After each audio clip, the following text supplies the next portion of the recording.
好，就在刚刚完成攻顶的霍诺德，到底实际挑战成功是什么样的感受？他今天跟太太接受专访，马上来看最新现场。We spent a lot of time before the climb sort of walking through what we assumed would be some of the more challenging parts. Now that you've actually accomplished it, like what to you was the most difficult part of the climb?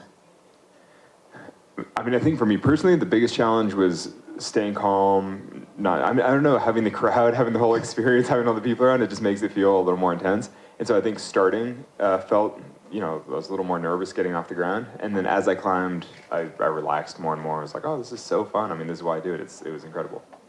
It's interesting because we did say that, right? Like you typically free solo and like the emphasis on solo, you're alone. What was that like having all of these people watching and sort of playing to them, but also not wanting to break your concentration? I mean, yeah, I think when I was leaving the ground, you're like, oh, it's kind of intense. There's so many people watching. But then honestly, they're all wishing me well. I mean, basically it just makes the whole experience feel almost more festive. I'm kind of like, all these nice people are out supporting me and having a good time. It's a beautiful city. It's a beautiful day. Everyone's enjoying this experience. And so in some ways, I think the energy actually kind of bolstered me as well. Among the thousands of people that were watching here and the millions that were watching at home, your wife, Sani, was one of them. Sani, is this the first time you said you were watching Alex free solo something of this magnitude? Before you started, walk me through what you were feeling.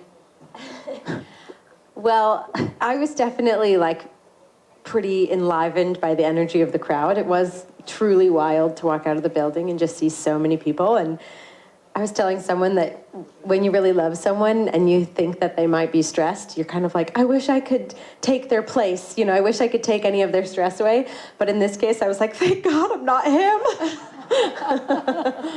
Did it give you any relief, though, to see, right away how much sort of joy and fun and playfulness Alex was exhibiting while he was doing this? Yeah, I knew the second he left the ground, it would all just kind of not fade away, but get quieter, kind of be a little bit more of an internal experience, and then just be joyful. And so I was really happy once it just started. There wasn't any waiting, and he got to do what he wanted to do.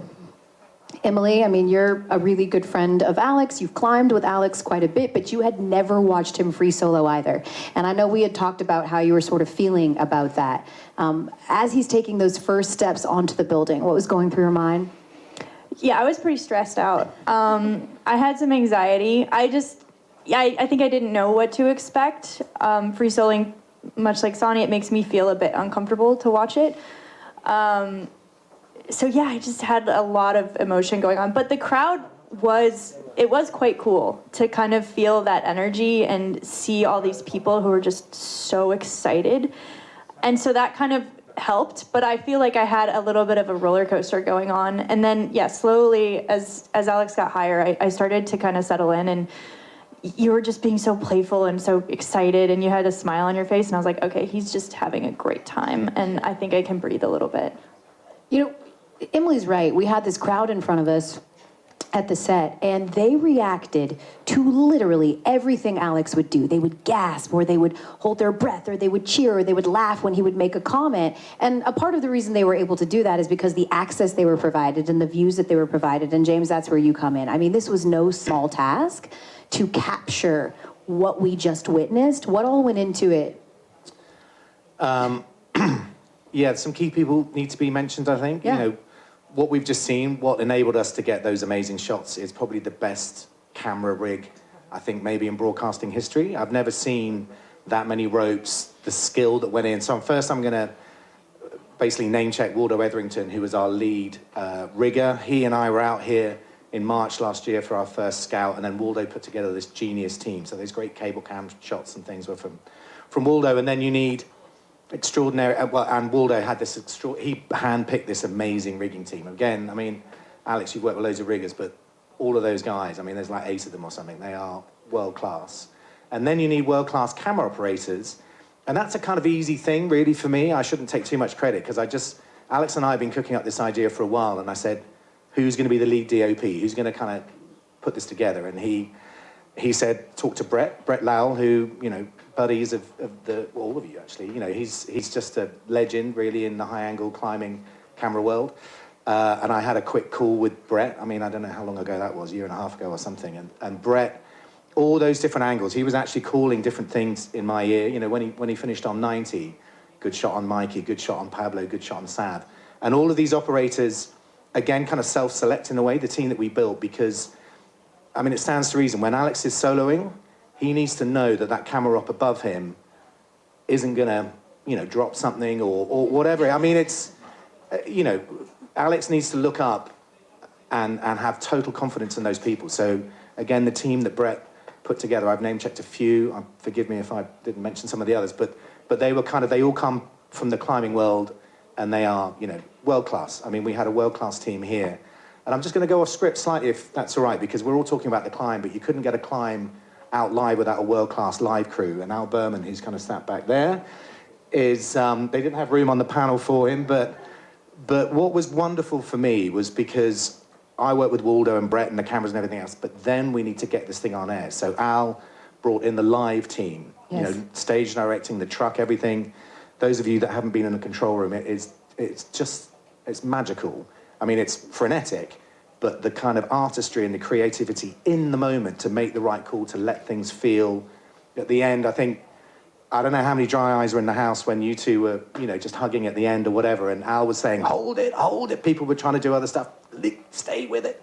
And you know, so this combination of world-class kind of camera and riggers and world-class live broadcasters is just amazing. So props to the whole crew. There's a lot of us, but everyone did their jobs brilliantly. Yeah, Al did an incredible job with his instincts, really guiding the ship. He was the one that was in my ear, and there was a lot of moving parts. Really quick, though, on the camera part, because you kind of nodded when he's like, we want to make sure that the cameraman doesn't, like, drop something on Alex. That wouldn't be ideal. It's part of building that trust, you know, being your friend, because it feels like you're sort of surrounded by friends on the camera crew. Yeah, for sure. I mean, there aren't that many high-angle camera people in the world, and so I am friends with many of them, most of them. But I would say that as James said, I mean, the entire team today was world-class. Like, everybody is the best at what they do, and I think that for me, it makes it easier to do my best when I totally trust the team, and I know that they're all bringing their best as well. And so, I mean, that's kind of, to me, an ideal project like this. It does feel like an expedition where we all come to a place together, we all do our absolute best to execute to the best of our abilities, and like, they're doing what they do really, really well, and I try to do what I do as well as I can. So I don't know, it's so great. What a nice day.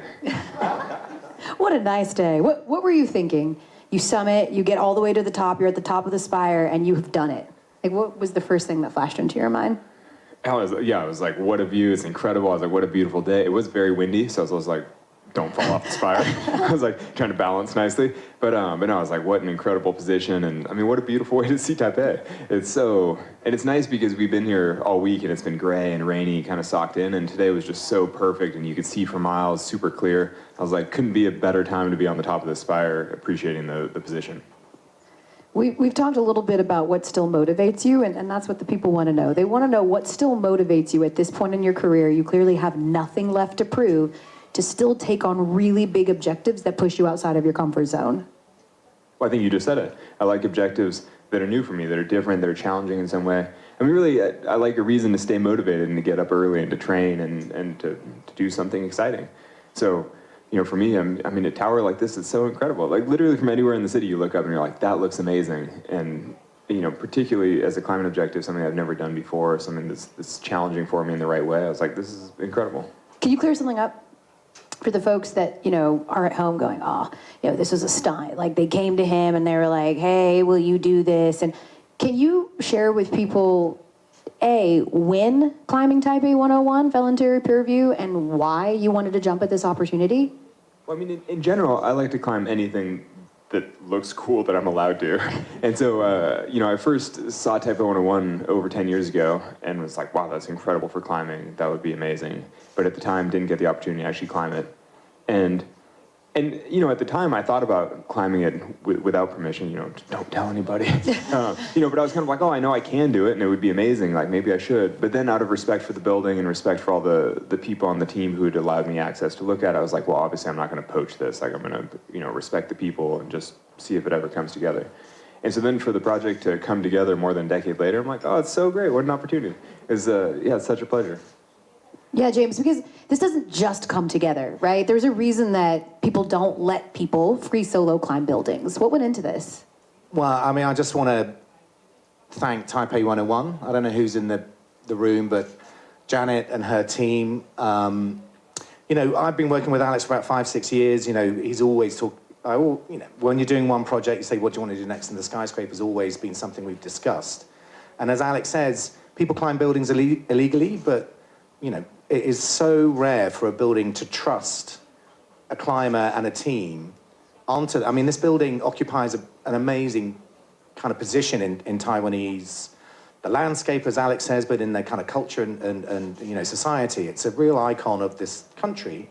And, you know, when we started talking about skyscrapers, Alex was like, you know, he had a list of the ones that he wanted to climb, and this was top of the list. I mean, for the reasons he says, it's got so many interesting features, an interesting route, but we needed the building to say yes. So, I mean, I won't go into all the detail, but I was out here about a year ago.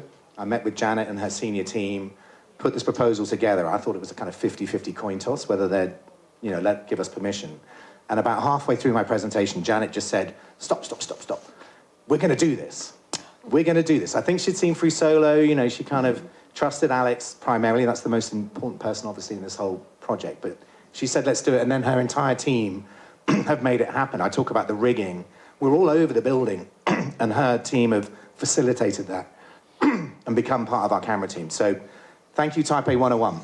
Absolutely, thank you. And to the amazing city as well, they were really all in. Emily, I'm so interested from the climbing community perspective, how they are viewing what Alex initially wanted to attempt to do and has now accomplished. Like, how do they sort of look at these big objectives that Alex sets?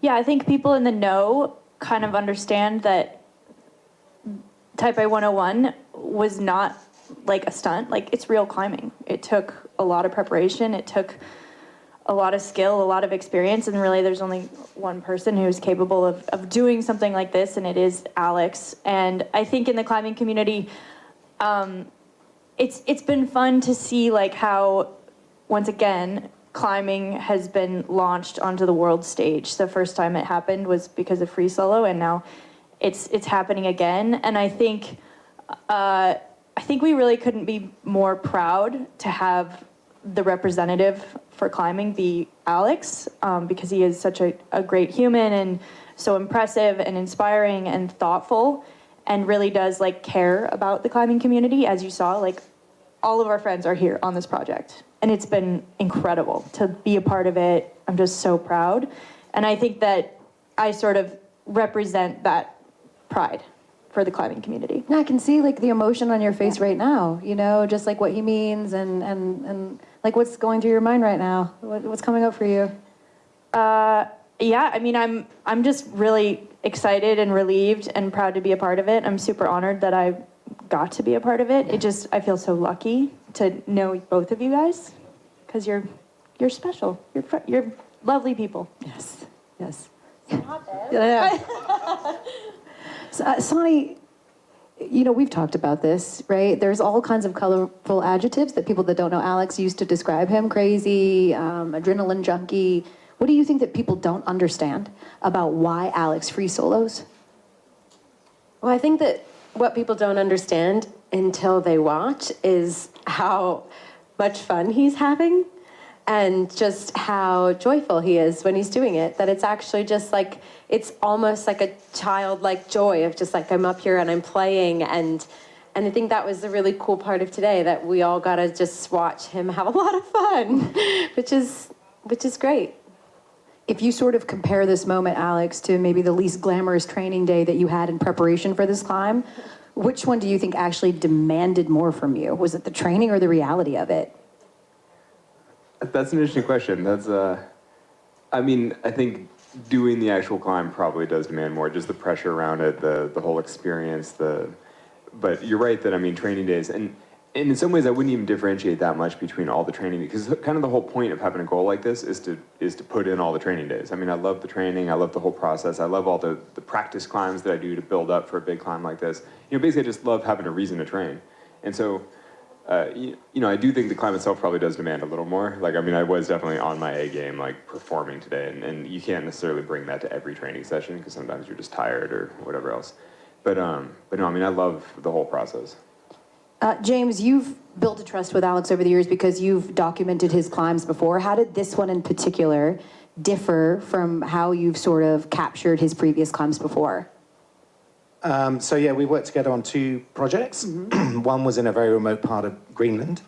One was in Alaska. So they're in the wild. But as Alex said, it felt like we were in the mountains. Weather was a massive issue. And it felt like we were getting mountain weather, you know, and everyone's saying, what's the weather going to be like in 10 days' time? I mean, make a guess. I mean, what's the weather going to be like in 24 hours' time? Make a guess. And we were caught out. Forecasts were saying the weather was going to be good on the 24th when we were due to go. What didn't happen. It was kind of akin, really, but a lot nicer, a lot more comfortable in a hotel than in a tent in Greenland. No polar bears either. Yeah. Shout out to the hotel. It was very, very nice. I loved the moment at the end. Alex comes down, he meets you, Sonny. You guys are about to walk off, and then you're like, oh, should we shout out our daughters? Do you, Alex, there's a lot being made of like, you've turned 40 and how you prepared for this and how, since we maybe checked in with you on Free Solo, you've gotten married and you've had children now. How has having children, how has being a father impacted your decision-making and how you approach climbing objectives? I mean, I spend a lot more time at home, obviously, because I'm with the family. And so I think that means that I'm more selective about projects and just make sure I choose the right projects and choose them for the right reasons. And I think, having a family hasn't diminished my love of climbing, but I just choose my objectives carefully and then train for them carefully and make sure I execute well. I guess, it hasn't, having a family doesn't change who I am, doesn't change my passion for what I do. Sonny, has there been anything that he's floated as a potential climb that you're like, no. Definitely a few where you're kind of that's not sweet. Yeah, no, but those are more like personal projects normally, like random things around the house and things that I want to just climb in the mountains. There's, hanging pictures in the house. I'm like... Not in the house, but I mean in our local area. Yeah, no, there are things where I'm like, that doesn't feel so family friendly. For sure. There's moments where, but that's how partnership works. Everybody kind of speaks their mind. You say your piece, and then you kind of see what decision is made. You try and make decisions as a team, but you also have to respect the art behind it and the passion behind it. And this project kind of came together in a really cool way. And once Alex made that decision, I kind of remember not being in resistance to it, but just kind of not having it in my mind. And then 2 months ago being like, oh, this is coming up, this is happening, and I'd seen Alex training, and I'd seen him preparing, but then he really kind of locked in, and so I felt that in my heart of we're locking in, full support mode, whatever happens, happens, I'm just here for you, I'm here to problem solve, support, be optimistic, be positive, make sure everything's in line, and that's and Alex does that for me, for my projects, and in my life, and in my work, so that's what makes us a good team, I think. So may I just say that Taipei 101 is actually an incredibly family-friendly climbing objective, in so much as for most climbs, you go to some far-flung place, you don't have cell service, you're gone for months, you're living in a tent. I mean, here, we FaceTime the kids, we'll be home, we fly home tomorrow. I'm kind of like, it's pretty chill in the grand scheme of climbing objectives. I mean, compared to going to the greater ranges, like the far-flung mountains of the world, and then being in, living on a glacier in a tent for a month. Yeah. This is pretty civilized. Yeah. So, I think overall, this is way less time away from the kids, and it's kind of a great objective. There you go. I think the building has their new catchphrase, a very family-friendly climbing objective. Exactly. Should anyone want? No one else but Alex. Right, exactly. Well, and I love that you say that. Emily, I asked you on the broadcast, right? Because, again, Emily is a champion climber. She's a history-making climber. Certainly trailblazing and pushing limits is in her DNA. And I said, would you free solo? And you said? No, absolutely not. No. Why? Why is Alex so unique in wanting to do this? Yeah, I don't think that many people are drawn to free soloing, and I think I'm not drawn to it. I get enough of my fear management out of just rock climbing with a rope, and I feel very good about that, and I get enough challenge from it. I think free soloing is very unique, and there's not that many people who even want to do it, and I think what makes Alex so special is he is an elite climber, so he's very technically good, physically strong, works really, really hard. And then that mental side, that sort of ability to shut everything out and be so pinpoint focused and super present when the consequences are so high is unique. And then the third piece that I think is just so important that I think a lot of people gloss over is there's an intense desire to do it. Mm-hmm. There's an intense desire, he gets something out of it that's so powerful, that's that makes you keep wanting to do it and seek out these objectives. And I just think that combination, like there's only one Alex Honnold, and that's why. When I met with you at your house, Alex, in December, you mentioned to me that there used to be, maybe in the early 90s, like more people that would free solo, and those numbers have certainly declined. Do you have an idea or, I don't know, like a guess as to why we don't see people take that same risk that maybe we did in the early 90s in this space? Well, I think that's sort of a broader question around risk-taking and risk tolerance and things. And I mean, part of that, I think, is the climbing has become a lot more popular, but most people access it through gyms and cities. And so there's a little bit less of the adventurous spirit. And, you know, there are plenty of people out still adventuring and climbing, but I think that there are far more climbers now, and most of them are accessing it from a totally safe environment. So, I don't know. I mean, but you could get into sort of cultural perception around risk-taking as much as you want, but I think that for whatever reason, people are maybe slightly more risk-averse right now than they were, say, 30 years ago when I started rock climbing. You very famously, after you free soloed El Cap, it was like, so what are you gonna do? And you're like, I guess I'm just gonna like hit the hangboard a little bit. So now that you've just climbed a building, what you gonna do, Alex? I mean, honestly, I probably will actually do some kind of training either tonight or tomorrow morning because you know, we're gonna fly home, and so that's like a bunch of time resting on the plane. And when I get home, I've got a climb that I'd really like to do, and so I've got to be fit. Everybody's gonna ask, like, what's the next? You're right, you've done this. Like, what's next? It's got to go bigger. It's got to go. When you are sort of looking at the landscape and seeing what intrigues you, what's interesting, is it one of those let it come to you things? Do you actively go seek? Like, how do you sort of let that process play out? No, I let it come to me. I mean, I always have projects around my house. I always have some kind of climb that I'm working on just because I love having a reason to get up and train. I mean, I love working on something. It's like the pleasure of striving, basically. But I think the big objectives, things like Taipei 101, to some extent, you just have to be striving all the time, training, and then let these things kind of happen as they happen.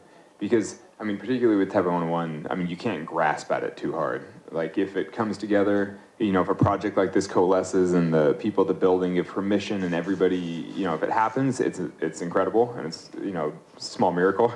But you can't try too hard because you just never know when things like this will come together. I'll end with this question so that we can let you go work out or eat or whatever it is that you want to do. Let's be real. Most people are never going to want to or attempt to free solo a skyscraper. But what do you hope the message or the takeaway from today's experience was for all of the people that watched you do that across the world? I mean, honestly, I don't really know. I mean, one of the things that I learned, I think, from the film Free Solo over the years was that people kind of take the messages that they need from it. I think that people often find the inspiration that they need to pursue their own challenges, their own goals, or, you know, it's often the kick they need to do whatever it is that they want to do in their life. I mean, I don't think anybody watches something like this and they're like, I'm going to go free soloing. But often they'll watch something like this and it's a reminder that their time is finite and they should use it in the best way, the most meaningful way that they can. And so I think, you know, if anything, I hope that that's what people take from it. They're kind of like, oh, if you work really hard at it, you know, you can do hard things if you try, and like, maybe I should try. The mastery of it. I can tell you that everybody that was a part of this project really wanted to do right by Alex because we were watching someone work so hard and prepare and be a master at his art, and it really inspired all of us to try to meet that by doing the best that we could as well. We hope that we served you well and chronicled your story. It was an absolute privilege to be here and watch you do that, to spend time with you, Sonny and Emily. James, thank you for making this happen. Janet, and to everyone here at Taipei 101. Absolutely incredible, Al, and to Netflix and Plimsoll. We're just so grateful. And with that, we say thank you. 好，长达20分钟的专访，我们听到了这个霍诺德呢成功攀爬了101，那么还特别说啊，虽然全球的摩天大楼他都想要挑战，但是呢台北101啊，实在是一个非常有趣的路线。这次靠他自己还有整个团队，终于挑战成功。